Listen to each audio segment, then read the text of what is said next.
રાજકોટના લોકોને કે કોઈને ગભરાવાની જરૂર નથી. ડોમેસ્ટિક જેટલા ગ્રાહકો છે એ રેગ્યુલર પોતે ઓનલાઈન બુકિંગ કરશે તો એમને બાટલો મળવા માટે તમામ એજન્સીઓ પ્રયત્ન કરે છે. હાલમાં ઘરેલું ગ્રાહકો માટે કે ડોમેસ્ટિક જે કસ્ટમર છે એમના પુરવઠા આપવા માટે કોઈ તકલીફ નથી. બધાને વ્યવસ્થિત પુરવઠો મળી રહે એ માટે સરકારની અને કંપનીની સૂચના મુજબ અત્યારે પુરવઠો આપવામાં આવે છે ગ્રાહકોને. હાલમાં સરકારશ્રીનું ફોકસ મુજબ અત્યારે કંપનીઓ કામ કરી રહી છે કે જે લોકોને ઘરેલું ગ્રાહકો છે એમને પુરવઠો મળી રહે એના માટે ઉપર ફોકસ રાખવામાં આવેલ છે.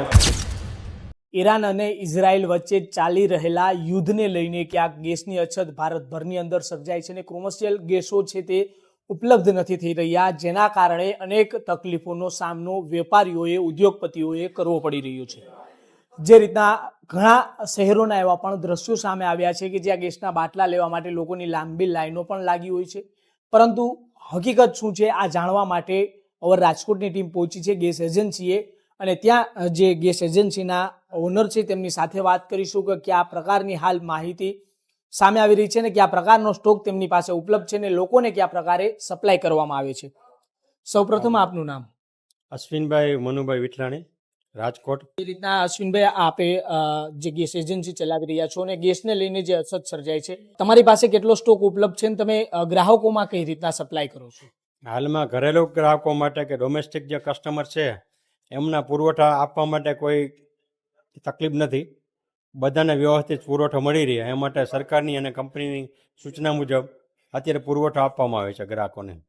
કોમર્શિયલ ગેસની શું સિચ્યુએશન છે? ઉદ્યોગપતિઓને ગ્રાહકોમાં ઔદ્યોગિક શૈક્ષણિક સંસ્થા હોય કે હોસ્પિટલ હોય એને પણ સરકારશ્રી દ્વારા અને કંપની દ્વારા પુરવઠો આપવા માટે વ્યવસ્થા કરવામાં આવી રહી છે. પરંતુ જે રીતના નાના મોટા જે હોટલ ધારકો હોય છે, જે કહીએ કે કોમર્શિયલ ગેસનો ઉપયોગ કરીને ખાણીપીણીની વસ્તુઓ બનાવતા હોય છે, આના માટે પુરવઠો ઉપલબ્ધ છે ખરી? હાલમાં સરકારશ્રીનું ફોકસ મુજબ અત્યારે કંપનીઓ કામ કરી રહી છે કે જે લોકોને ઘરેલું ગ્રાહકો છે એમને પુરવઠો મળી રહે એના માટે ઉપર ફોકસ રાખવામાં આવેલ છે.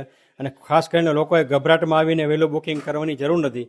કારણ કે માનો કે 2.5 લાખ કે 3 લાખ ગ્રાહકો કોઈ કંપનીના હોય અને એકી સાથે જો વહેલું બુકિંગ કરાવશે તો એકી સાથે 3 લાખ ડિલિવરી કરવાની બર્ડન આવી જશે કંપની ઉપર.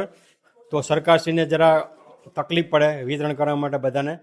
તો દરેક ગ્રાહકોને વિનંતી છે કે સમયસર બુકિંગ કરે તો સમયસર બાટલો દેવા માટે સૌ પ્રયત્ન કરી રહ્યા છે. કોમર્શિયલ ગેસની હાલત અત્યારે કેવી છે? મતલબ કે પૂરતો જથ્થો ઉપલબ્ધ છે ખરી? વૈશ્વિક પરિસ્થિતિની હિસાબે કોમર્શિયલનું અત્યારે નિશ્ચિત કહી શકાય નહીં, અને એના માટે હું પણ કહી શકું નહીં. કારણ કે વૈશ્વિક પરિસ્થિતિ બનેલી છે, એના માટે કોઈ વ્યક્તિ કે સરકાર કે કોઈ જવાબદાર નથી.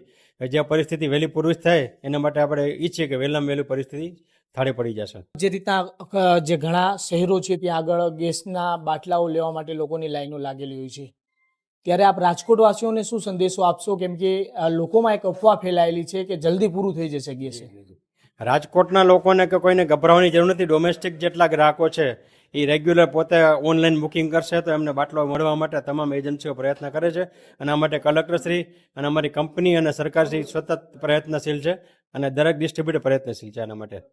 જે ચોક્કસથી જે રીતના જે અહીંયાની એજન્સીના ઓનર છે તેમના દ્વારા કહેવામાં આવ્યું કે જે પણ ગ્રાહકો રેગ્યુલર જે બુકિંગ કરાવતા હોય છે ને જે ડોમેસ્ટિક ગ્રાહકો છે તેના માટે જથ્થો છે તે પૂરતો ઉપલબ્ધ છે ને તેમને પણ જથ્થો સમયસર મળી રહે તે માટેના પ્રયત્નો પણ કરવામાં આવી રહ્યા છે. પરંતુ જે કોમર્શિયલ ગેસ છે તેની અછત છે તે વૈશ્વિક સ્તરે સર્જાય છે ને તેના કારણે કોમર્શિયલ ગેસ ઉપલબ્ધ કરાવો થોડો પુરવાર થઈ શકે તેવું પણ છે. પરંતુ જે રીતના હવે જે સ્થિતિનું નિર્માણ થયું છે તેમાં સરકાર તમામ પ્રયત્નો કરી રહી છે. લોકોએ કોઈ અફવામાં ધ્યાન આપવાની જરૂર નથી, કેમ કે કોમર્શિયલ ગેસની અંદર તો અછત સર્જાય એ તો બની શકે, પરંતુ ઘરેલું ગેસ પૂરતા પ્રમાણમાં ઉપલબ્ધ સરકાર પાસે છે અને તેની વિતરણ પણ સરકાર દ્વારા સમયસર કરવામાં આવી રહ્યો છે.